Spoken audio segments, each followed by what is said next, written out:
go. All right. Welcome on to the Players Podcast, Geoff Freeborn. How we doing, buddy? No, thanks for having me, man. I appreciate this. It's Of going to be course. fun. Of course. So Geoff here is the creator of the Instagram page and the website Sidearm Nation, which you guys can see that I am That looks definitely a familiar. part of. So Geoff has really been a integral part of my career, and we'll kind of jump into it on how we met, me going to Arizona and me going down there and throwing and all that sort of stuff. But Geoff, I think we met like somewhere around last year. Last Yeah. year in like I want to say like March or May, somewhere around Yeah, I that. guess. Yeah, Yeah. or like the Arizona camp. I guess Yeah. So it's felt like eons ago now. Where did your love for baseball come from? And take me into kind of your beginnings as a baseball player and growing up in Canada. Yeah. I mean, definitely, obviously, baseball. I mean, it's growing in Canada, but when I was younger, hockey, I mean, it still is hockey, right? It's kind of the Mm, main sport when you're younger. And I weirdly kind of knew pretty quick I wasn't good at hockey. I enjoyed playing it, but I was not going to be the NHL guy. And being left-handed, though, like baseball was like this sport where I always had a lot of people kind of let me know, like, hey, like, you're actually pretty good at this, right? I threw a lot of mhm. strikes when I was younger and yeah, like I said, just kind of had a lot of coaches kind of tell me like, hey, like baseball could be like your path to, Mhm. professionally instead of hockey. Yeah. Uh Weirdly though, like I was eight, like I was when I was younger, like I wasn't actually that good. I had like Mhm. a really good swing, Yeah. and that's how I found out I actually needed glasses though, was kind of Oh through baseball. So wow. so it is kind of special for me baseball because like it's actually kind of like how I found out like I couldn't see. Yeah, yeah, yeah. You And were blind as a bat. I literally, yeah, like there was a couple years there Jeez. where like I wasn't that good. Like I could kind of, I could throw, but once I got some glasses on, like completely changed. And I remember the next season, like I just kind of started to like kind of dominate a little bit. I'm like, oh, Yeah. this game is a little bit easier when you can actually see. Yeah. Yeah. So for the people who don't know, and obviously in the States here, we really don't know how Canada works, but where in Canada did you grow up, and kind of like where was home base at that point? Yeah, so I grew up in Calgary, Alberta. So Alberta is Okay. just above Montana there. I'm overall like I mean, I guess like our winters aren't the most favorable for baseball. Yeah. Yeah. We're indoors November through April, but I mean it is nice obviously in the summer and even like Yeah. fall right now we can, good weather for baseball. But yeah, I grew up in Calgary, Alberta. Okay. Uh, Cool, cool, cool. but I was fortunate enough, like I definitely, like I said, once I kind of took baseball a little more serious, I started to do some like provincial stuff like Team Alberta. Okay. Went to the Canada Cup, and that's kind of where I started to get noticed, and then made the junior national team in 1999. That's kind of where I definitely started to realize, okay, I guess these coaches kind Yeah. of maybe saw something in me, whereas I kind of maybe was naive a little bit, or like, I guess I'm okay, but I didn't maybe know Yeah. at that time. But definitely making the junior national team, yeah, it was kind of a special moment for me. So no big deal. Like you just made the junior national team. Like some people don't even sniff that. Um, so obviously, so you're making this kind of into like your career at this point. You've kind of given up hockey. Like you've kind of said bye to that phase. So I always like to ask my guests that have kind of excelled at the professional level, was making that junior national team that point of where you said, okay, it's not if, it's when, like when I get drafted, when I get signed. Was that kind of where you were like, man, like I can really do this, or was it later on? I mean, maybe a little bit earlier, like even when I was like kind of 16, I Hmm. started to have some MLB teams scouting me and realizing, I was maybe a step above a lot of the guys in my area. Yeah. But yeah, definitely, like, I mean, that's kind of where I started to think about like college too, Hmm. as well. And like, that's an option. Yeah. Because obviously there's not many, a lot of my buddies were, going the hockey route or playing junior Hmm. hockey. And, but yeah, definitely the junior national team was probably where I started to realize like I could do this in the future, play professional baseball. So Yeah. kind of Is steered me down that way. Yeah. Yeah, yeah, because I mean, hockey is huge in Canada. I mean, Yeah. you have guys that are going, at 16, 17, or maybe even younger at Yeah. 14, Yeah. and going and living with billet families or host families as we call them, Yep. and going and playing major hockey to try and get signed, and they're literally leaving to go throw their whole not really throw their whole life away, but to go live with these weird people Yep. or these strange people Yeah. and going and playing for this team and getting paid. Like it's a job. They're foregoing college eligibility Yeah. all just to try and make it to the NHL. Which is kind of nuts That's because we really don't have anything like that in the States. If we do, it's in the Northeast and around Boston, all that sort of stuff up there. yeah. But that's really nuts. So I know you mentioned college ball. Was that ever something you took seriously? Like, hey, I want to get my college education paid for. I want to play baseball.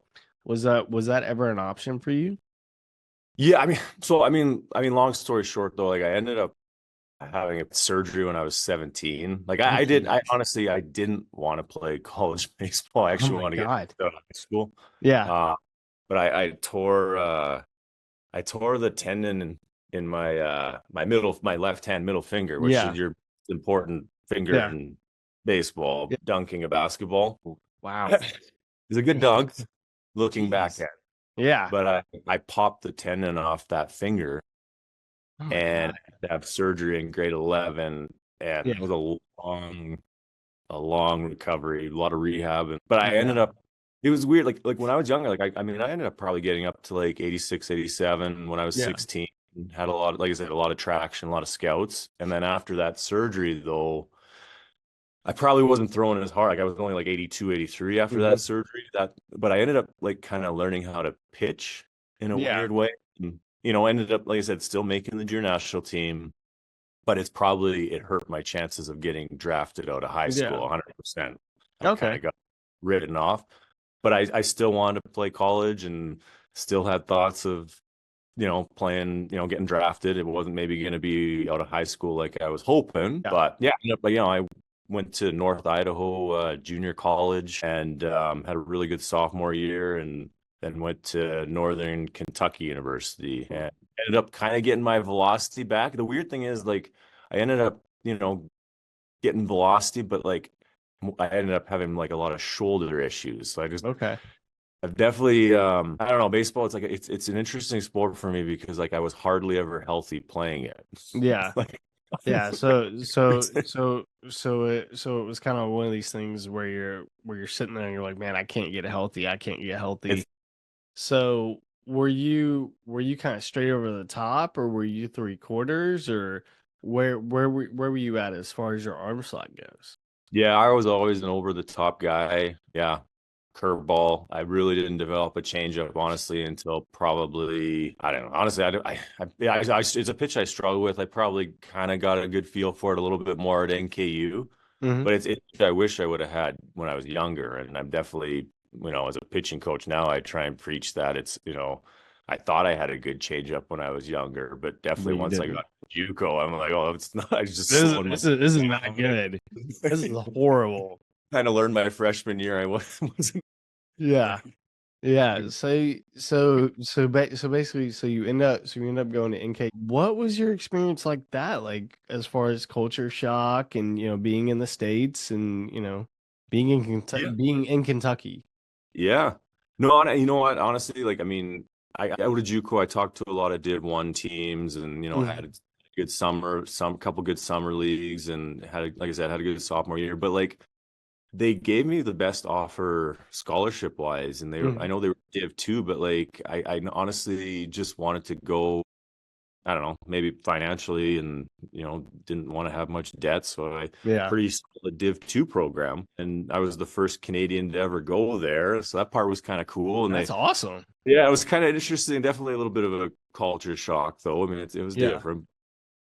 It's right across the river from Cincinnati. Yeah. And, and the cool part about that is like Chris Rietsma is from Calgary, and he was playing for the Reds at the time, so was able to kind of go see some games and That's uh awesome. just little stuff like that. It was, kind of maybe helped, not that it was, I mean, it was definitely a little bit different than Idaho, Mhm. but I don't know, once you get on the baseball field, Doesn't really matter. yeah, Yeah. kind of.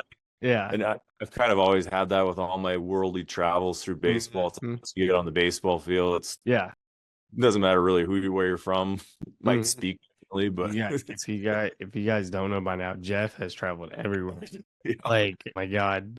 So you go from NKU, and Yeah. then where's the next stop? Is it being graduated and you're like, okay, I'm done, or was it like, okay, like I'm gonna try and play, or Yeah, so what did that look like? I ended up like I wasn't gonna make the Canadian senior national team, Hmm. as a 19, 20-year-old, but my dad's born in England. Okay. That's kind of where like the head coach of the junior national team, Greg Hamilton, he coached over in France in the 90s for like 4 or 5 years. And he kind Wow. of threw it in some of our ears like, hey, there's baseball in Europe.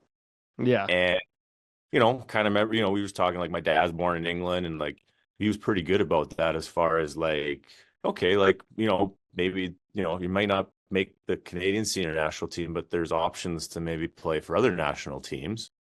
And that's where I kind of reached out to Great Britain and let them know my dad's born in England, played on the Canadian junior national team. So definitely it was a pretty quick answer like, oh, yeah, we'd love to have you. So while I was playing college baseball, I was playing on the British national team, during the summer every other year. Good deal. And that's also kind of where, like, had it probably told me too, like there is options, if you don't get drafted out of college, Hmm. you can go play professionally over in Europe. So I didn't get drafted after my university career. Definitely had some interest, had some workouts, but it just Hmm. definitely, as the surgery didn't help. Definitely once I kind of had that on my, it's not like I was lighting up the radar gun as much as I probably, I Could. was, Yeah. as scouts probably maybe wanted, but like even at NKU, like I threw a no hitter. I was kind of, like I said, Jeez. learning how to pitch, Yeah. but I wasn't necessarily lighting up the radar gun as much as scouts wanted. So I just honestly, I went over to France and played a season there, and I guess that was Awesome. 2005, and just Yeah. wanted to keep playing. Like the European Championships were that year, and Mhm. the big thing was like the London 2012 Olympics. Mm. We were going to be the host team, right? So that's Yeah. kind of where Yeah. I want to keep playing, had that in the back of my mind. I want to play in the Olympics. Yeah. And the weird thing is, it was an interesting 48 hours. Like we were at the European Championships and they announced that London got the Olympics. So Hmm. some good evenings there Yeah. celebrating. Yeah. Yeah. I'm sure And you have plenty of stories from that night. and then 48 hours later they kicked baseball out of the Olympics. It's like, oh yeah, great. That I'm was about to play in the Olympics. Oh, you're screwed. it was honestly probably the weirdest 48 hours of my life, right? Like everyone's doing the math, like in 7 years, Mhm. like, oh yeah, I'll be 31. I'll Yeah. keep playing then, and Yeah. everyone's, yeah, we'll be good. And then baseball, Nice. yeah, it That's was crazy. So it. you go from playing with basically the national team for England, Yep, and then baseball gets scrapped. Are you yep. thinking, crap, I gotta figure out what I'm gonna do? Like, are you thinking, okay, I'm gonna go back to Canada or maybe stay in France or what? Well, so baseball was still in the 2008 Olympics. Yeah. So that's where a lot of the guys are like, okay, like we still get a chance to qualify. Like there was the Hmm. European Championships in 2007. Yeah. So, but even after France, like I had a really good year in France, and I wanted to give like indie ball a chance. I Yeah. still felt I wanted to, I don't know if you ever have you ever heard of Jeff Zimmerman? Yeah, I have. Yeah. He made it to the bigs with the Rangers All Hmm. Star. He's from Alberta, Yeah. um, and he went to France for a year before he went to the Winnipeg Goldeyes. Yeah. Yeah. Yeah. Yeah. In the American. Yeah, so I kind of actually just kind of copied what he did. We have the same first name, and I reached out to Winnipeg and like, hey, I had a good year in France, so they invited me to training camp that following year, Hmm. and I don't think they expected me. Like, I actually ended up throwing pretty well in training camp, but Hmm. I don't think they expected me so well. I got they basically released me, but they also put in a good word, and I ended up signing with my hometown, the Calgary Vipers, and Yeah. playing for So them for a few years. so now you're back in your hometown. Are you like Yep. ecstatic? Or are you like, hey, I can live at home? Like, I can finally have a little bit of stability. Like what was kind of your mindset going into this? Like, were you like, okay, like this is cool, but like It was I'm back like, home. yeah, like honestly, it was kind of cool to play. Like, so I grew up like there's like the Calgary Cannons were AAA back in the Yeah. day, and Yeah, yeah. my my little league team was literally like our home field was like right behind the AAA field in Calgary. Wow. That's awesome. So we would go to always like a bunch of Cannons games, like after practice or games. You could usually they'd let us in for free or whatever. You could catch the Sick. last innings, and so I got to go to some bunch of Cannons games, and I Yeah. that was always my dream to play on For in that them. stadium, right? But That's I mean, awesome. it turned out to be not the Cannons, but with the Vipers. But Yeah. Yeah, yeah, still, yeah. kind of like I'm like, hey, this is kind of cool. Like I've actually, I've always thought about this, but you know, wasn't necessarily triple A ball, but Yeah, yeah, yeah. it But was like you're the still Northern playing. League back then was pretty high level indie ball. Like Hmm. it was probably like classified like they, Yeah. you know, and honestly getting to be the local, the local boy Local and kid, yeah. local kid, it was kind of it was a fun time, and that's kind of where Cider Nation started. That's I awesome. Yeah. So you sign for them, Yep. and so you get going. I know the story, but like, give our viewers. Sorry, I can cut that out. Kind of like the whole situation on it because I know it, but give the people what they want in the story of Sidearm Nation. Yeah, so like, honestly, like I was probably about like a 6.5 ERA. Like I was throwing okay. Like you have to have a certain amount of rookies, and like they had rules back Hmm. then. I think you had to Yeah, have like 4 or 5 rookies on the team. Obviously helped that I was from Calgary. yeah. Uh, lefty, out of the pen. Nothing too crazy. I was Hmm. probably like 88 on a good day, but usually Yeah, probably 84, 85. yeah. Threw a lot of strikes though. So I mean that definitely I think helped me. And but yeah, I mean, I was halfway through the season. I think I just threw in Fargo and kind of got my tits lit a little bit. It was like Yeah. probably Yeah, double you're off the like, wall, oh single, man, double off this the is wall. this is not going good. Like, can you just come get me? Yeah. Like you're literally looking at your manager like, Yeah. please bring somebody else in, please. And it was like the two lefties that got two doubles off me, right? So I'm like, Yeah. I'm, yeah. So like Mike Bush, our manager, called me in the office, and I'm like, this is This is because not good. I'm getting it was kind of released. a revolving door anyway. You could kind of Yeah. see like guys head in that office, they don't really come, Yeah. like, oh, You're thinking, oh my God, I'm getting released. I don't have a job anymore. This is not yeah, good. I need to pay my bills. Like, yeah. yeah, you have I all was, these horrible thoughts going in your head because I've actually talked to a lot of guys yeah, gotten released, and they always say the worst thing is like you can go into your manager's office after saying, "Hey, I need to talk to you." yeah, yeah. So you head into his office. What happens? Yeah, and Bush, he's a pretty intimidating guy. Like honestly, he's one of I never had any issues with him, but he's a massive human being, and I was like, oh, this is it. But he was pretty upfront with me. He was like, hey, have you ever thought about dropping down? I'm like, I think I did it like twice in JUCO, and like I Hmm. got rained out for doing it. Like, but I mean, it kind of was fun. Like I Yeah, felt kind of, but the funny thing is though, like I've kind of told this story too. Is like I watched like Chad Bradford do it with the Cannons, and I'm like, Moneyball. yeah, and you kind of got to see like his success with it, but in the back of my mind, I'm like, oh, that's something I would do when I'm like 38, like at Yeah, the big, or like at the end of my career. But and he was like, well, you should probably try it, otherwise we're gonna get rid of you. Like, yeah, like, well, I guess I probably should give this thing a shot, right? yeah. And luckily though, like our closer at the time on the Vipers was John Huizinga, right? Yeah, oh, And yeah, right, Zinger. There you yeah, go. Zinger, right? And like he was throwing sidearm and having success with it, like breaking bats, like it was nobody's business, Yeah. right? And like, he made it. I'm like, okay, well, and he basically told me like, hey, you should go talk to Zinger and give it a shot. Okay, I just went to out in the outfield grass, played catch. Zinger kind of showed me a couple of little things, slider from there, and hopped on the mound like 15 minutes later, really, and like Bushy came out and just wanted to see what it looked like. Because Mhm. actually even Singer was like, oh no, it looks natural from there. Like, you pretty loose and effortless. You didn't lose any velo really. And he's like, yeah, Mhm. just hop on the mound. And I think I threw like 5, 6 pitches, and like Bushy's like, yeah, that's gonna be your new arm slot. Like, okay, okay. That's usually how it I, goes. yeah, like okay. And he's like, basically, yeah, like if you're gonna stay on this team, like you have to throw everything you do, you're from that slot. Like, Yeah. okay, I let's see how this goes.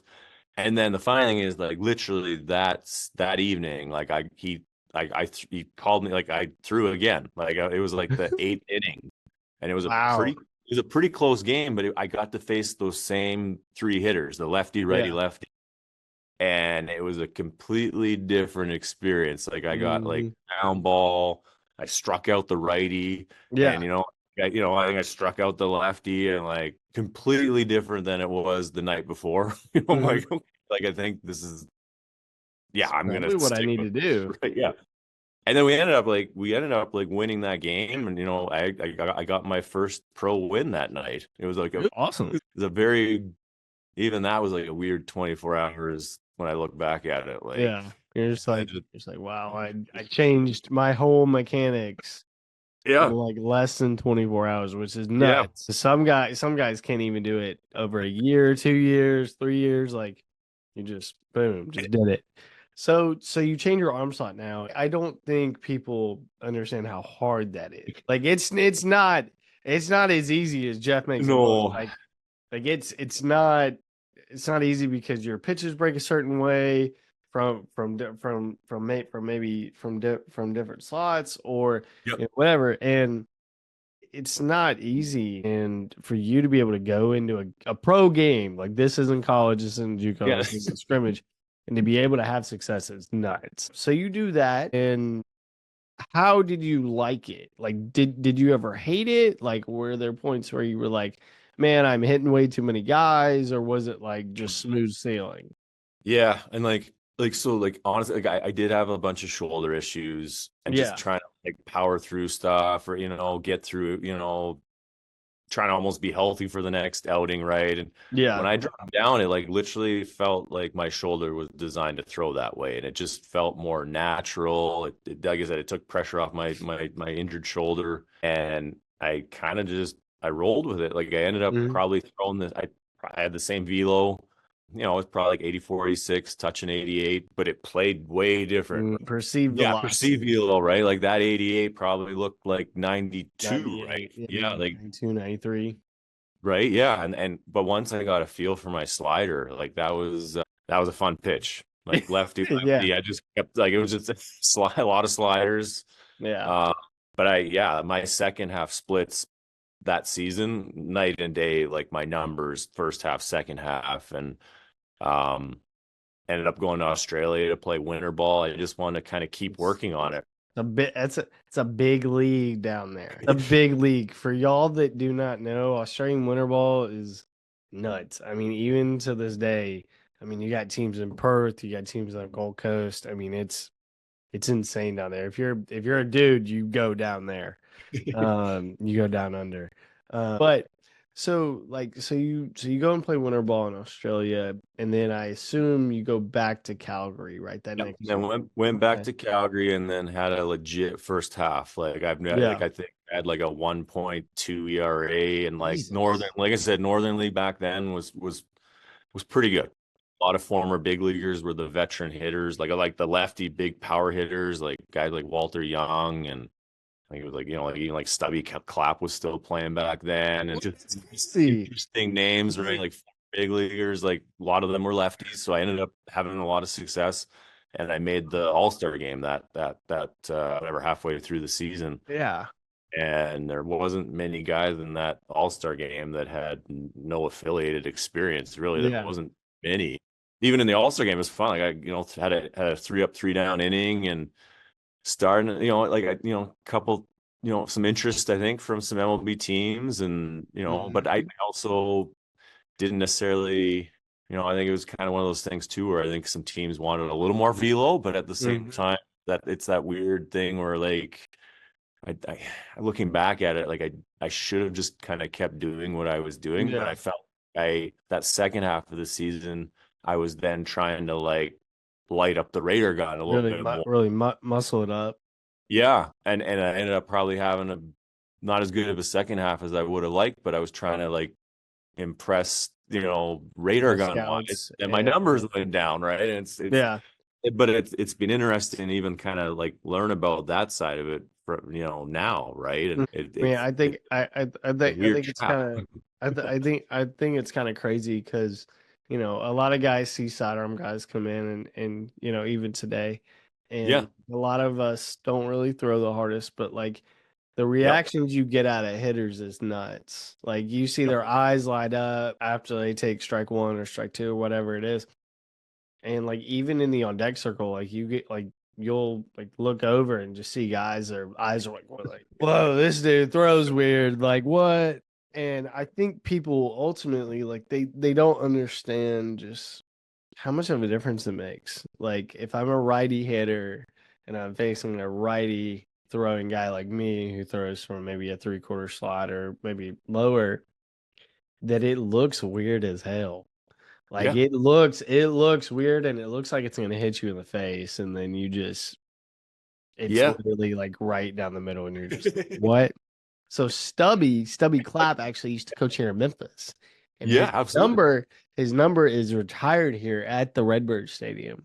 That's awesome. So yeah, He's kind of that's he's kind a of a Canadian baseball legend, right? Or like yeah. He's coaching I think third base or first base for the Cardinals. yeah. Yeah. Yeah, he was the manager here for a long, long time. There are stories about Stubby in Memphis, for good or bad. I've never met him, but I've heard good things He's a good about him. dude. Personally, I think he should be taking over Team Canada, Yeah, managing wise. seriously, he I think really should be. something needs to change. Nothing against Ernie Witt. He's done a good job there, but I feel like it's time for someone new. But Yeah, and I mean he's a Stubby be legend. perfect. He's a Yeah, yeah, legend. But yep. so you're playing in Calgary, and this is what 2007. Yeah. 2007. Okay, math is a little, but it's whatever. So '07. Yeah. So are you at this point thinking like I'm gonna keep playing, or are you like, okay, a little bit older, Yeah. I shoulders mean, maybe so not feeling the best? definitely like I said, I was throwing pretty well. Few MLB teams interested, so I kind of wanted to, see what happened. But I guess the European Championships were that September, so it Hmm. was that was that qualifier. Like the 2008 Olympics were still maybe, you Maybe know, maybe in the in my cards. head. Yeah. Right. Yeah. And Great Britain they were making a push. Like they're like, okay, this is our So I was possibly the going. last Olympics. So it was like literally, I think out of a roster of 25, there was 24 guys like myself and only Hmm. one British player. Whereas in the past, it was maybe half and half.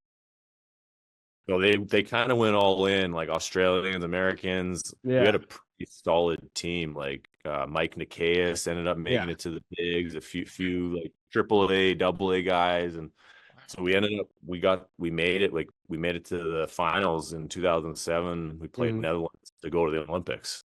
Yeah. That was a And pretty fun. That was a fun game. I bet. That was a I bet. fun. And so you like so you're playing with all these people like from everywhere. Like are you Yep. just picking up little tidbits on like, hey, like this is how your Yeah. slider breaks as a sidearmer? Like were there any other people that threw like us, like from Yeah. that sidearm slot? Yeah. We had a reliever, Steven Strauss, I believe. Yeah. Yeah, He, yeah, yeah. he had I know it.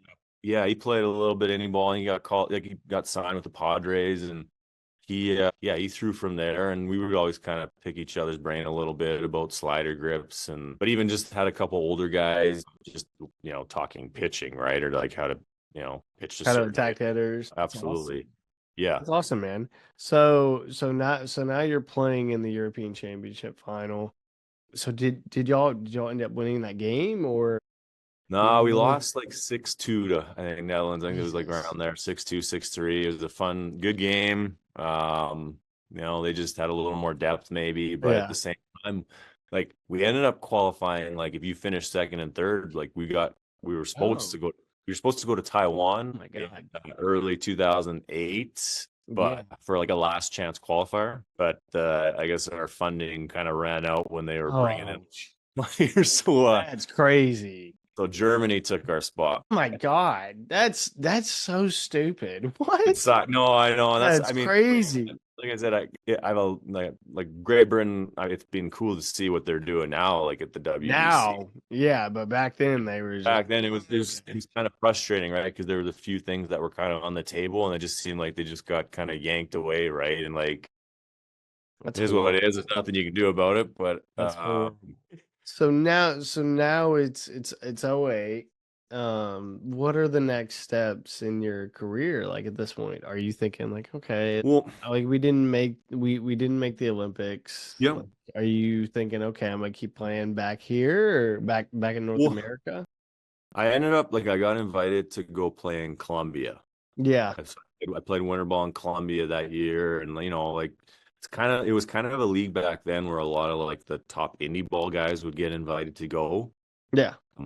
Obviously the main winter ball leagues a little bit trickier to get into, but I just kind of wanted to keep playing at the highest level I could, and um, it was kind of one of those things too. Like even if you do well there, you can maybe get picked up by MLB, right? And so I went to Colombia to play, and did okay there. I Mhm. you know, definitely had some good outings, had some bad outings. At times down there, I'm sure. Yeah, it was an interesting place. Yeah. Yeah. Jeez. Jeez. I love their coffee, man. Their coffee is awesome. The wild thing is, and What? I didn't start drinking coffee until I was done with pro ball. I, What? I played in France, I played in Colombia, and never drank coffee.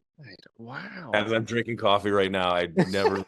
I, That's awesome. look, yeah, I'm like I probably wish I would have had some Colombian coffee in Colombia. Yeah. That's nuts. So you're in Colombia. Um, and are you still looking to go back to indie ball at this point?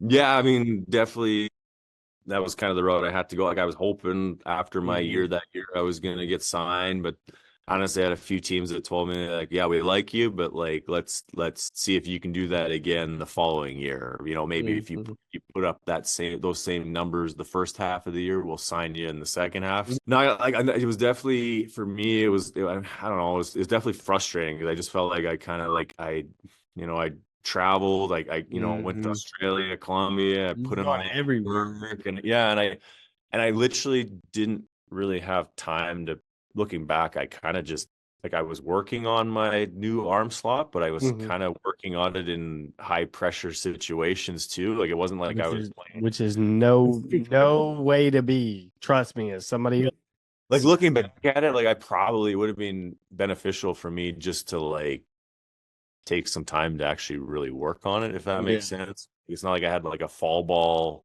in college Yeah. to really slow down and work on stuff. I just decided to go all in and do it on the fly a little bit. But Hmm. I don't know. And then so like that next year with the Vipers, one, I was probably putting too much pressure on myself to Yeah. a really good first half. But then I Mhm. also started to get, like I said before, like injuries seemed to kind of Mhm. plague me. Like there was a period there, like 2007, where I wasn't hurt Yeah. and was throwing really well. But then I started to get like And you got plantar hurt. fasciitis in my Yeah. foot, and I didn't even know what that was. Just pitching through it, and just like it was like literally like walking on broken glass, and like just trying to throw through this, and like ended up Yeah. having shoulder problems, and just I don't know. I kind of just like after that season, um, kind of realized like I've kind of given it all I have and not making a crazy amount of money and Yeah, because indie ball, for y'all that don't know, doesn't pay. it's It really doesn't. And as somebody who's worked in it and been around it, guys are really put into financial kind of strangleholds because they have no really way to like make extra money because you're on the road so much. You're traveling via bus and and yeah, all this sort of stuff. And it wasn't it's not that indie ball is bad by any stretch of the imagination. It's just it's not what it is now. yeah. Now it's great and it's seen as a pipeline for guys to come in right away and to be signed, and you have former major leaguers playing in it. And now it's like, okay, great, that's cool, but like now it's better than it ever has been. And as Yeah, far it as seems like the money salaries are better. Yeah. and teams and getting funding and things like that. So obviously, so you kind of retire, honestly, or same. Like, I don't know if you had a party or not, but no, I mean, honestly, I just probably just like I was like mentally exhausted too, or like I'm like, yeah, okay, I gave it basically like literally everything I had, which I have no regrets from that standpoint. But then I kind of I was golfing and like yeah, I just went for a round of golf and never really golfed before in my life. like Couple every games. baseball player ever Yeah, golf. like a Like if little you're a bit. pitcher, you golf. Like that's just what you do. Yeah, I never, I was always kind of told like it's bad for your baseball Yeah, swing and your just baseball never really did swing, it the old growing up. heads, And yeah. yeah, so I'm like, okay, I'm done with baseball and just had some buddies, went out for a round and I don't know, just didn't know I could hit the ball that far and crush drives Yeah. like 360, 370. And that's where like I've always like I'd watched like long drive golf on Hmm. TV and like Jason Zuback. He's won the Hmm. long drive championships like four times, Yeah. I think. He's from Calgary. Yeah. So I was like, well, maybe this might be something that I could do. Something And do, yeah. so I kind of started just to dive into that world, long drive golf, and ended up making it to the Remax Worlds three There times you and kind go. of doing I don't know, mentally I just needed a break from baseball and it was just a nice change and Yeah. uh, um almost a completely different world. Hmm. Baseball, you're playing with a team and there's a lot, like I know it's an individual sport in a way, Individual. right? Like but there's still the team aspect, but whereas golf Yeah. it was completely you. Yeah. It Of was course. kind of weird, It's nice new change. it's on you, and golf is kind of one of those things as for me, like I've played a handful of times, but it really relaxes you. You're able to just kind of get away. Yep. So you're Yeah. doing that. Yeah. Yeah. What what made you want to really get into Sidearm Nation, and when was that kind of something you decided to do after your career, obviously? I guess like I ended up playing a little bit of men's league, like kind of coming back to baseball. Like there was Hmm. a tournament in Hong Kong that a group of guys were putting together. Like we were Team Canada, Yeah. but Yeah. unofficially, like basically a senior men's Team Canada. But Yeah. I'd never played in Asia before. I played all over every continent except for Asia. So I'm like, oh, I gotta cross this one off. And Yeah, of course. World you Traveler. know, World Traveler Jeff. That's literally one of your nicknames in my phone is it's World Traveler Jeff because like I of gotta do this. how many places you've been. Like it is nuts. So y'all were going to Hong Kong. Are you just thinking like screw it? I'm fixing to go down there and party and have a couple games and Basically, yeah, that was kind of, like we did up some shirts. It was like the Freeborn retirement tour, like maybe the official kind of retirement. yeah. Uh, Yeah. but I ended up like I got a call from my buddy and like actually no, I mean I guess it would have been like Zinger reached out and like there was some guys on the Yuma Scorpions, like they were gonna be Yeah. in town to play Calgary and like some of the guys couldn't cross the border for some reason. I mean, I know probably the reason, but it happens. But they were short. They needed like six, seven guys. So just myself and a few other guys kind of played for Yuma for a week. And I mean, honestly, we got to play for Jose Canseco, and Sick. that was a pretty special week and That's sick. like a fun team. Like that was probably like honestly like that was probably the most fun week I've had. Like Joey Gathright was on that Oh team, wow. and James Hoyt ended up making it to the bigs out. It was like a interesting team. Yeah, I bet. I And bet. Jose Canseco, obviously, right? And Yeah, seriously, one of the dang Bash brothers over there. yeah, Oh my god. and like I actually ended up throwing decently okay. Like my first outing struggled a little bit, but my second outing it kind of came back, Yeah. like and even the manager for the Vipers was like, "Do you want to come play for the Play for Vipers?" us. Yeah. And, Like um, what? I'm doing long drive and golf and stuff, and but it was honestly, it was kind of like it was kind of after that, like just kind of realized like how much fun I had with sidearm pitching, and kind of realized that like when I dropped down, I was doing research online or just looking Hmm. up guys who dropped down and watching videos and just YouTube. yeah, Yeah. YouTube, and just trying to like there wasn't much help for sidearm Yeah. submarine pitchers, kind of just learning on my own. That's kind of where I started to get the idea, like, oh, Maybe I can help people. maybe start Sidearm Nation. So that's Yeah, kind of where literally. yeah, I That's guess that's kind where of that's kind of that's kind of nut. That's kind of nuts that literally just happened. Like you just decided one day, like I'm gonna do this. yeah, like I'm gonna help people that were in my spot, which is crazy. yeah, and like the thing I'm glad I did though, and I just sometimes see it in a lot of people. They'll get an idea and then they just don't follow through with it. But I was pretty Yeah. quick about like, no, let's do this, and I guess like I've worked, like a lot of people don't know, like I worked 18 years with adults with developmental disabilities. So I did not know that. I was a community support worker. I did not Uh, know that. Oh my god. yeah, it was an interest like Breaking news. it was an interesting, yeah, almost a completely different world, right? Like they're, but they were always good to me. Like whenever I Hmm. came back, in the off season, and then Hmm. even when I was doing my long drive golf, I was doing that full time. But I realized like I don't know, like there was something else, or like that's where like I was kind of working on Sidearm Nation while I Hmm. was at work with Hmm. it was called the Calgary Scope Society, but it kind of helped me. I don't know, like I would just be, some of the shifts and stuff, like it was a bit of a grind. Like it's Yeah. a different, like I said, you're working with, Never world. but it's kind of where I'm like, okay, well, Sidearm Nation, it was almost like I wanted to, okay, let's see where this can go. And like, I Hmm. can't be doing this for the rest of my life. And Yeah. that's kind of where I just started reaching out to all these former sidearm submarine pro guys. And like, that was the original concept, was just interviews, Just and then it helping other just, people. yeah. And then it just kind of grew from there. Like I had no intention of doing camps. And then all of a sudden, I mean, I got emails from parents that were like, "Hey, you guys gonna do like a camp?" I'm like, I don't know. maybe, maybe Maybe. like, that's a good idea, but yeah. And then it just honestly, like the apparel and just kind of grew.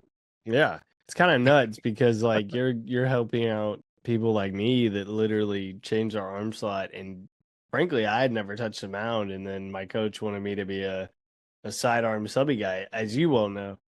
But it's kind of been interesting, man. Like you really have helped a lot of people, and I don't think you realize just how many people you have helped by just simply putting out stuff and allowing people to see it and helping a marginalized community in the baseball world. Because there's not many of us out here. But it's kind of funny how me and Geoff met. If you guys don't know, I literally flew from North Carolina to Arizona to go pitch it at his camp. And it's funny because after I got done pitching, it was horrible, but I threw bad. It was bad. I literally had one pitch. It was a sinker. It's whatever. Now I have like three, but it's fine. But I got to work with like Mark Zapinski, Yeah, Eric Yardley. Zinger yeah, wasn't there. yeah. Um, but I got to I forget who I'm trying to think. Strength Was guy. that? Strength guy. Oh, Patrick. Yeah, Patrick. Yeah, Yeah, I got Patrick. to work. Oh my God, that was interesting at least. But yeah, I got to work with him and it was great. But what you don't know is that my flight got canceled going back to North Carolina. My flight got canceled and then I had to rebook it 2 times and I got stuck at the airport for like 4 hours, 5 hours. So yeah, that was pretty it's pretty crazy stuff. But yeah, so now Jeff, so you're working, I know you're working in baseball. So what are you doing in baseball? I know you're running Sidearm Nation, but I know you're doing some scouting, right? Yeah, honestly, man, like a little bit of everything. Like Cider Nation, I think honestly it'll always be a little bit part-time, which is all Yeah. good. But I like that though, and it's a fun little niche site, and it's been Hmm. fun to grow. And like I said, the camps but I also still I ended up like getting into coaching, like drive golf. Oh, I got offered like, hey, do you want to coach? And it ended up kind Yeah. of being 13U, but then I ended up like really starting to enjoy that. Yeah. So yeah, now yeah, I guess I do kind of Western Canada for the Cincinnati Reds. That's Uh, awesome. do a bunch of international recruiting for a few national teams, or North There you go. American recruiting for some national The teams. jack of all trades. It's coached summer ball this year, college summer ball, and I enjoyed kind of working with that age group. So definitely something, we'll see what that looks like next summer. But Yeah. I'm out in Penticton, BC now, so I'm kind of helping kind of the pitching technical director for them. And Yeah. the exciting part for me is I'm actually like there's a new facility that's opening up and should be ready in November, and I'm going to Hmm. be kind of part owner of that. So kind of on that Sick. side, right? That's So behind awesome. so yeah, I'm That's looking awesome, forward to man. kind of learning what that looks like. Awesome. Well, thank you, Jeff, for coming on. I'm gonna Yeah, end man. it, and we can kind of chat in the post show. Yeah. No, thanks for having me, man. I appreciate it. Awesome.